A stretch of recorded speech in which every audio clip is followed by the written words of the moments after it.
자, 안녕하세요. 채널 제네시스 박입니다. 자, 첫 번째는 기사 분석인데, 행안부에서 다주택자 취득세 취득세 기준일을 등기일이 아닌 잔금일로 바꾸겠다라고 했어요. 그런데 이게 도대체 무슨 말인지 첫 번째 이제 의미를 아셔야 되고, 두 번째는 뭐냐면은 이게 뭐가 중요한데, 그걸 아셔야 되는데 굉장히 중요해요. 그래서 제가 그 사례를 특히 미니 특강에 많이 넣었습니다. 자, 보도록 할게요. 자, 보시면은, 자, 이게 제가 오늘 가져온 중앙일보인데, 자, 굉장히 광고가 많아서 좀 지저분하죠. 그래서 저는 이제 읽기 도구라는 걸 써서 이렇게 그냥 딱 광고 다 날려버리거든요. 그래서 이제 요거 가끔 물어보시는 분이 있는데, 맥에서 쓰는 사파리 기능인데요. 일단 뭐 그건 중요한 게 아니고, 자, 여기 보시면 속보라고 되어 있고요. 여기 보시면, 자, 보세요. 속보라고 되어 있고, 입력 5월 25일 4시 30분. 수정 4시 51분. 야, 그러니까 제가 다른 기사를 준비했다니까요. 근데 이거 보고, 야, 이거 빨리 해야겠다. 그리고 가장 빨리 여러분들에게 알려드리기 위해서 준비했습니다. 저 잘했지요? 자, 갈게요. 다주택자에 대한 취득세 부과 기준이 달라진다. 다주택자에 대한 취득세 부과 기준. 자, 다주택자에 대한 취득세 부과 기준일이 달라진다. 요걸 이제 아셔야 되겠죠. 자, 보유주택 수를 따질 때 등기일이 아니라 잔금 지급일이나 등기일 중에서 빠른 날이 된다. 자, 결론은 이거예요. 결론이 뭐냐면은 주택 수 따질 때 등기일이 아니라 잔금 지급일 또는 등기일 중에서 빠른 날. 자, 이거 결론 딱 보자마자 이거 나 아는 내용이야. 그러면 그냥 뒤로 가게 누르세요. 안 들어도 돼요. 앞으로 한 15분 정도. 왜냐하면 여러분의 시간은 소중하니까. 아시겠죠? 나가시면서 좋아요 한번 누르고 가주면 더 좋고. 자, 그런데, 자, 봅시다. 이제, 남아있는 분들은 이제 뭔 소리야? 라고 이제 들으실 수 있겠죠? 자, 무슨 소리냐면, 자, 보세요. 자, 행안부는 25일, 그러니까 오늘이에요. 자, 취득세 기준되는 4주택자 보유주택수 기준을 현행 등기일이 아닌 잔금 등기일 중 빠른 날로 지침을 바꾸는 방안을 지방자치단체와 상의해서 바로 수정하겠다고 밝혔다. 자, 본지가 이날, 그러니까 이날, 단독, 임의 판집, 세금 더 내야 된다. 이상한 취득세 기준 기사를 보도한 직후다. 그러니까 굉장히 좀 이례적인 것 같긴 해요. 언론사에서 뭔가 문제가 있다라고 이렇게 쫑 하고 때렸는데, 바로 행안부에서 그거를 받아들이고 바꿨다는 거죠. 지금도 이제 어떤 건지 잘 모르시겠죠? 자, 봅시다. 자, 우리 올해 2020년 여러 가지가 세법이 많이 개정이 되는데, 그 개정된 세법 중에서 특히 취득세가 굉장히 많이 바뀌었어요. 취득세 부분이. 보통 제가 개정세법 특강을 1년에 연초에 하는데, 취득세 쪽은 거의 안 하거든요. 별로 이렇게 의미도 없고, 바뀐 것도 별로 없고, 이제 의미가 없다는 게 내가 내용을 안다고 해서 줄일 수 있는 게 별로 없어요. 임대주택 등록하는 거 외에는. 그랬는데, 이번에 좀 나름 합리적으로 바뀌긴 했는데, 이게 이제 뭐가 문제가 되냐면은, 국세하고 특히 양도소득세하고 뭔가 충돌이 많이 나겠더라고요. 근데 그 중에 하나가 이거예요. 자, 봅시다. 여기 이제 보시면, 자, 지난 1월 1일부터 주택 구매 시 취득금액과 보유주택 수에 따라서 취득세율을 다르게 적용하고 있다. 자, 3주택까지는 6억 이하 주택을 구매할 때 취득액의 1%, 그리고 6억에서 9억은 2%, 9억 초과는 3%. 그래서 이제 이게 언제였습니까? 2014년 때였나요? 취득세 감면 혜택을 줬었죠. 그때 했었던 걸 그냥 그대로 하는데, 보통 부동산은 4%예요. 그런데 주택 같은 경우에 그때 사실 거래를 좀 활성화 시키려고 취득세를 이렇게 1%, 2%, 3%로 나누는데, 여기에 대해서 이제 문제가 많았던 거죠. 그래서 이제 뭐라고 나왔냐면은, 야, 다주택자인 경우에까지 이렇게 취득세 감면을 해줄 필요가 있겠냐. 그렇게 해서 이제 1세대 4주택자부터는 금액에 상관없이 무조건 4%가 들어가는데, 근데 저는 약간 퀘스천이긴 했죠. 왜 4%일까? 왜? 어떻게 보면 약간 2주택, 3주택자는 다주택을 해도 괜찮다라고 인정해버리는 거잖아요. 그쵸? 그래서 왜 4주택이었을까? 저는 이렇게 생각을 합니다. 여러분들이 너무 이렇게 세법이 많이 바뀌고 복잡하고 그러기 때문에 여러분들 좀 뭔가 이렇게 좀 도와줘야 돼요, 정부가. 그래서 그렇지 않아도 힘들고 그렇기 때문에 외우는 거라도 좀 잘 외워라. 그래서 1세대 4주택이니까 4%. 4주택이니까 4%. 외우기 좋죠? 괜찮아요? 그래서 여러분들 외우기 좋으라고. 별이 5개. 뭐 이런 건가? 그래서 그냥 웃자고 한 소리예요. 제가 이제 강의할 때 이제 그렇게 하거든요. 외우기 좋으라고. 그래서 4주택 4% 했는데 좀 퀘스천이긴 하잖아요. 2주택 3주택까지는 인정하는 꼴이 돼버리니까. 자, 어쨌든 뭐 거기까지 별로 문제가 없었어요. 자, 그런데 이 4주택자의 과세 기준이 논란이 됐던 거죠. 왜 논란이 됐냐면은, 자, 양도소득세, 종부세, 그리고 취득세, 취등록세 등 주택 관련 세금의 기준은 잔금 지급일이나 등기일 중에서 빠른 날인데, 엄밀히 말해서 양도세하고 종부세가 그랬죠. 그래서 이제 대개 잔금을 지급하고 바로 등기를 하는데, 매수자가 등기가 늦어질 수 있어서 과세 기준을 실제 해당 주택을 소유하는 시점인 잔금 지급일로 봐버리기 때문에 이렇게 되면 날짜가 틀어져 버려요. 자, 근데 여기 보시면은 이때 4주택자 취득세 기준만 등기일인 거였던 거죠. 4주택자 취득세 기준만 등기일, 나머지는 둘 중에 빠른 날이었는데, 자, 보세요. 여기서부터 이해 잘 들어보세요. 자, 예컨대 3주택자가 같은 날 주택을 사고 팔면서 당일 잔금을 주고받았다면 내가 판 주택의 매수자가 당일 등기를 하지 않아도 양도세 등 주택 관련 세금의 세금 기준은 3주택이다. 하지만 취득세를 낼 때는 4주택자였다. 이게 도대체 뭔 소리야? 황당하죠? 자, 다시 한번 봅시다. 자, 예컨대 3주택자가 같은 날 주택을 사고 팔면서 당일 잔금을 주고받았다면 내가 판 주택의 매수자가 당일 등기를 하지 않다 하더라도 양도세에서는 세금의 기준은 3주택이에요. 그런데 취득세를 낼 때는 4주택이다. 도대체 무슨 말인지 이해할 수가 없다. 그러시죠? 자, 그래서 똑똑해지는 방송이 있잖아요. 그래서 어떻게 했을까? 그림을 그렸죠. 자, 봅시다. 자, 이런 거지. 자, 이런 거지. 자, 그림으로 봅시다. 그림으로. 자, 1번, 2번, 3번 집을 가지고 있다. 자, 1번, 2번, 3번 집을 가지고 있다. 자, 1번, 2번, 3번 집을 가지고 있는데 2번에 3번 집을 팔면서 동시에 4번을 사요. 이해되시죠? 자, 그러면은 보통 이거 이제 잔금 치르면서 매수하잖아요. 그렇죠? 잔금 내가 받으면서 그 돈 가지고 매수한단 말이에요. 그러면 이때 매도일하고 이때 매수일은 양도소득세에 있어서는 그냥 같은 날이에요. 이거 여기까지 이해되시나요? 3번을 팔고 동시에 4번을 매수하는 경우. 여기까지 이해되시나요? 3번이 이 사람은 그래서 1번, 2번, 3번 3주택자인데 3번을 빠지면서 동시에 4번 사기 때문에 몇 주택이에요? 3주택이죠. 3주택.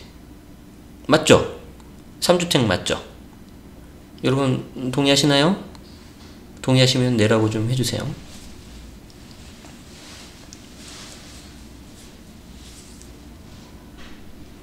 이게 7초 정도 가요. 라이브하고 여러분들한테 가는 게. 그래서 여러분들과 함께하는 방송입니다. 자, 콜 좋아요. 복 받으실 거예요. 네라고 답하신 분들은. 자, 그래서 3주택을 가지고 있다가 하나를 팔고 하나로 넘어가면 3개가 되는 거죠. 자, 그러면 요때 4번 집을 산 사람 입장에서는 나는 몇 주택이야? 3주택이죠. 자, 취득세 4% 적용이 된다, 안 된다? 안 된다라고 생각하겠죠. 안 된다고 생각하겠죠. 그래서 금액에 따라서 1%, 2%, 3%인 거죠. 그런데 여기에 대해서 어떻게 됐다? 그런데 야 됐고 행안부가 지방자치단체에 내린 지방세법 개정에 따른 취득세 적용 요령 추가 통보 지침에 뭐라고 되어 있냐면은 이 지침에는 3주택 소유자가 새로 주택을 취득할 때 기존 주택이 타인에게로 공부상 소유권이 이전되어야 해당 주택을 처분한 것으로 본다. 그래서 공부상 소유권이 이전되어야 해당 주택을 처분한 것으로 봐서 주택수 산정에서 제외된다. 그러니까 이제 공부상 소유권은 뭐냐면 이제 말이 좀 어려운데 쉽게 말해서 그냥 서류상 이런 서류상. 그럼 서류는 뭐겠어요? 돈 실제 받고 안 받고 그게 아니고 등기 접수된 걸로 보겠다 이거지. 등기일로 보겠다는 거지. 그래서 등기일로 봐버리니까 등기 접수가 아니고 등기일로 봐버리니까 예를 들어서 매수자가 바로 등기를 하면 되는데 매수자가 급한 거 아니니까 나중에 하지 뭐 하고 나중에 등기를 했어. 그럼 어떻게 되죠? 매수자가 등기를 안 해버리기 때문에 나는 아직까지 등기상 내 걸로 돼 있잖아요. 그럼 몇 주택으로 보겠다는 거예요? 4개로 보겠다는 거죠. 환장하는 거죠. 그래서 요 기사 앞에 나온 기사가 뭐냐면 이거. 지난달 서울 송파구 A아파트를 산 양모 씨는 얼마 전 송파구청에서 취득세 1,500만원을 더 내야 한다는 연락을 받았다. 이미 다른 집 두 채를 갖고 있어 3주택 세율인 3%의 취득세 납부했는데 구청에서 A가 네 번째 주택에 해당한다며 1%더 내라는 거다. 4주택 이상 취득세가 4%다. 이거죠. 서울 송파구 아파트 하는 A아파트를 매수한 양모 씨 사례예요. 그래서 1번, 2번, 3번에서 3번을 팔고 4번 했는데 구청 지자체에서 뭐라 그랬냐면 저기 선생님 요 경우에 지금 요 등기 접수가 안 돼 있어서 주택수가 4개네요. 그러니까 취득세 4% 해주시라는 거죠. 그래서 얼마를 더 내라고요? 1,500만원 더 내래. 황당하죠? 1,500원도 아니고 1,500만원 낼 수 있습니까? 그리고 이제 요게 이제 이슈가 돼서 이 단독이라고 해서 이 기사를 먼저 낸 거예요. 중앙일보가. 그래서 굉장히 이례적이에요. 지금 보시면은 2시 3분에 입력을 했는데 요거에서 행안부가 바로 바꿔서 알았어 바꿀게 요거를 그날 4시 30분 4시 50분에 낸 거죠. 대단한 거죠. 이해되시나요? 그래서 이제 요 지침에 이제 이렇게 돼서 등기일이 기준이라는 의미인데 여기서 이제 행안부의 관계자가 그러죠. 선의의 납세자가 피해보는 일이 없도록 운영 지침을 보완하겠다고 이제 한 거예요. 그래서 굉장히 잘 됐다고 생각을 하고요. 일단은 요게 이제 그냥 잘 됐다, 뭐 해피엔딩이다 이렇게 끝나는 게 문제가 아니라 여러분들은 우리 똑똑해지는 방송이니까 왜 이러는지를 알아야 돼. 왜 이러는지를 알아야 된다. 자, 그래서 보시면 일단 요 케이스 이해되시죠? 이 케이스 이해되시죠? 자, 그래서 핵심 요약을 다시 한번 보면, 자, 4주택 다주택자의 경우에 이제 등기일 기준으로 봐버렸기 때문에 이 경우 기존의 주택을 매도 취득하더라도 순간적으로 4주택이 돼서 4% 취득세가 적용이 돼버렸다는 거죠. 환장하는 거죠. 그래서 여기에 대해서 컴플레인을 거니까 언론에도 나오니까 행안부에서 어떻게 했냐면은 알았어, 취득세 기준일을 등기일이 아닌 잔금일 또는 등기일 중 빠른 날로 해줄게. 근데 여기 빨간색이 중요한데 이게 이제 국세와 동일하게 가는 거예요. 국세와 동일하게. 자, 그래서 제가 요 장표를 하나 더 설명을 드리고 요 첫 번째 기사 분석은 마무리를 할 건데, 자, 잘 보세요. 이게 굉장히 중요해서 요거 한번 설명 드릴 거고, 제가 2부에서도 한번 더 설명 드릴 거예요. 2부에서는 아주 스펙타클한 아주 환상적인 제가 사례를 다 가져왔어요. 그래서 그 사례를 보면은 여러분들이 이해가 동시에 엄청 잘 되면서 야, 이거 좀 뭔가 좀 개선돼야 되지 않을까라는 생각이 저 마음속 깊은 곳 단전에서부터 끌어올라와요. 이게 아시겠죠? 오늘 좀 제가 배가 고파서 그런지 좀 뭔가 이렇게 배고파가지. 자, 여기 좀 봅시다. 자, 왜 이러는 걸까? 도대체 왜 이러는 걸까? 황당하잖아요. 이상하잖아요. 자, 그게 이제 여러분들이 이걸 잘 이해하셔야 되는데, 이게 이제 약간 현실과 이상의 괴리라고 좀 보시면 돼요. 우리는, 뭐 저도 그랬지만, 대부분 사람들은, 뭐 초등학교, 중학교, 고등학교 그냥 착실하게 회사래 학교 다니고, 초, 중, 고 착실하게 학교 다니고, 나중에는 뭐 이게 대학교도 좀 가고, 뭐 그냥 열심히 공부하고 좋은 직장 가면 그냥 이게 잘 된다라고 생각을 한단 말이에요. 그런데 그게 이제 너무 그쪽에 빠져서 그런지 되게 우리 사회 나오면 전부 다 이제 유토피아 뭐 어떤 그런 거라고 생각을 하시는데 절대 그렇지 않다는 거죠. 그래서 그런 것들을 좀 빨리 깨우쳐야 돼요. 우리 세상이 좀 그렇게 녹록지 않다는 현실을. 자, 보시면 여기 보시면 현행 조세 체계인데 말 그대로 이제 세금이지 않습니까?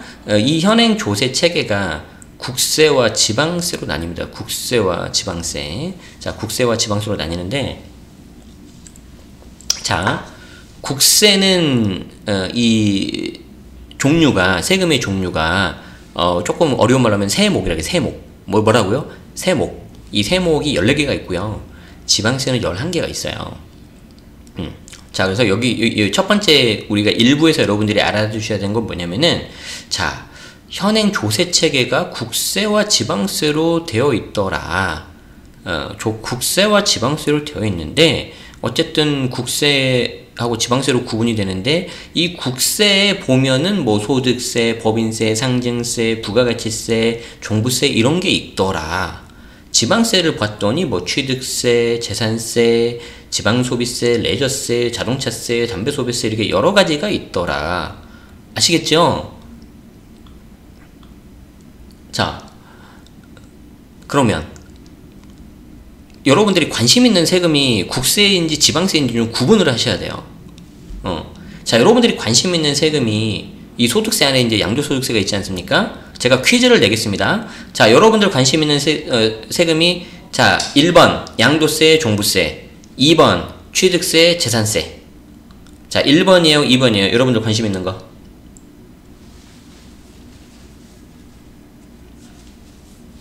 여러분들 관심 있는 게 1번입니까? 2번입니까? 1번이 양도세와 종부세, 2번이 취득세와 재산세.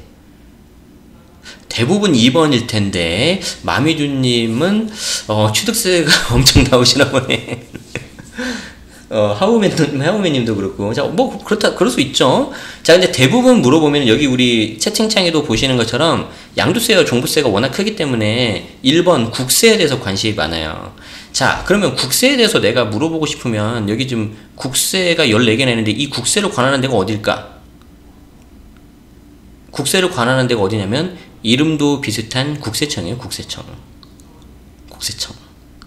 그러니까 국세청 산하 밑에 있는 우리 관할 세무서, 뭐 성동세무서, 역삼세무서, 강남세무서 이렇게 돼 있는 거죠. 이해되죠?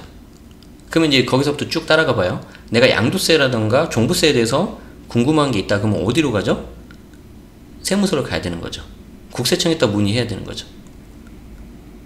와, 근데 오늘따라 채팅 그 입력하는 게 장난 아니네요. 무슨 뭐 대동단결인데 오늘? 대박인데? 야, 계속 굶고 해야 되겠네 오늘. 앞으로도. 자, 마찬가지로 지방세 쪽을 보면 취득세하고 재산세가 있어요. 자, 이 취득세와 재산세는 지방세 항목이기 때문에 이 지방세는 지방자치단체를 운영하는 데서 쓰입니다. 그래서 실제 이거를 관할하고 집행하는 것도 지방자치단체, 즉 시청 또는 구청이에요. 아시겠죠? 그럼 제가 질문을 드릴게요. 자, 내가 취득세하고 재산세에서 궁금해. 그러면 내가 세무서를 가야 돼요? 하면 지자체, 시청, 구청 가야 돼요? 불 꺼졌다. 어디로 가야 돼요? 그렇죠. 시청이나 구청 가야죠. 이거 굉장히 중요한 논리입니다. 뒤에 2부에서 말씀드리겠지만 내가 만약에 주택임대사업자 등록을 했는데 재산세 감면에 대해서 알고 싶어요. 그럼 누구한테 가야 돼요? 백날 세무서 가봐요. 이 사람도 몰라요. 이분들 몰라요. 시청 가야 돼. 시청. 시청이나 구청 가셔야 된다고요. 이해되시죠? 근데 여러분들은 어떻게 해요? 재산세 궁금하다고 막 무조건 막 세무서에 전화하죠. 그리고 막 반대로 양도세, 종부세에 대해서 궁금한데 세무서에 전화해야 되는데 그냥 지자체에 등록했으니까 지자체에다 물어보죠. 황당한 거죠. 이해되죠? 그래서 일단 여기에 대해서 뭐가 잘못됐다, 개선이 필요하다, 제가 그 말하고 싶은 게 아니에요. 그냥 현실을 인정하자는 거야. 우리나라 현실은 어떻게 돼 있다? 현행 조세 체계는 국세와 지방세로 나눠져 있고 국세 관할은 관할 세무서 국세청이고 지방세는 지방자치단체라는 거예요. 그러면 내가 궁금하거나 문제 해결하려면 거기에 맞게 가시라는 거죠. 그래서 양도세하고 종부세 관심 있는 쪽이 이쪽이니까 이런 거에 관심 있으시면 국세청, 세무서에 가시라는 거예요. 취득세, 재산세에 궁금하시면 시군구청 가시라는 거예요. 이해됐죠? 근데 이제 우리가 뒤에 2부에서 잠깐 살펴볼 주택임대 사업자는 국세와 지방세 이거 다 알아야 되거든. 그럼 여러분들 어떻게 해야 돼요? 국세와 지방세를 여러분들이 다 알아야 되는 거죠. 이해되죠? 나 그냥 모르겠어. 나 국세, 지방세 다 모르니까 우리 담당하시는 세무사님한테 가야지. 이러신 분들 계시죠? 죄송하지만 제가 세무사 공부를 하고 떨어져 봐서 아는데 진짜 그 세무사를 제가 공부해봐서 아는데 세무사에 대한 정의를 찾아보면 조세에 대한 전문가보다는 정확한 정의는 뭐냐면 국세에 대한 전문가, 국세에 대한 전문가. 그렇기 때문에 그 세무사님들은 죄송하지만 지방세에 대해서는 잘 모르세요. 이 국세에 대해서 아세요. 국세에 대해서. 제가 이거는 알 수 있는 게 지방세 시험범위 없어요. 안 나와. 거의 안 나와. 그래서 이제 물론 이제 그쪽을 따로 공부하시고 실무하신 분들은 더 잘 아시지만 평균적인 걸 말씀드리는 거예요. 대부분의 세무사님들은 국세에 대한 전문가다. 그래서 잘 모르신다. 그게 당연한 거다. 어쩔 수 없다. 라고 말씀드리고 싶네요. 그래서 뭐 제가 그분들을 뭐 폄하하는 거 절대 아닙니다. 우리 현실을 알자는 거죠, 현실을. 자, 이해되시나요? 여기까지 돼야 제가 2부를 나갈 수가 있어요. 이해되시나요?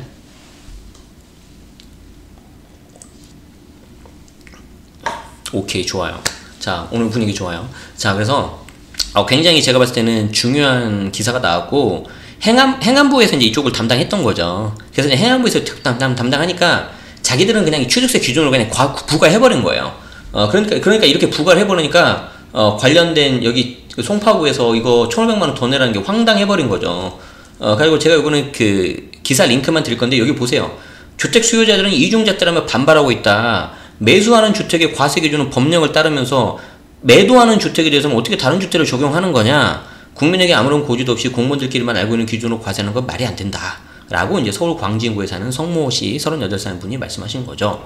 그래서 행안부의 지침이 법보다 앞서는 것도 상식적으로 이해가 되지 않기 때문에 이 부분에 있어서 바로 행안부에서 여기 조치를 취한 것 같습니다. 그래서 저는 개인적으로 잘 됐다고 생각을 하고요. 앞으로는 이런 것들이 좀 더 많이 개선되기를 바라겠습니다. 자, 오케이. 이렇게 좀 훈훈하게 마무리하죠. 자, 1부 여기서 마치겠습니다. 1부 여기서 끝!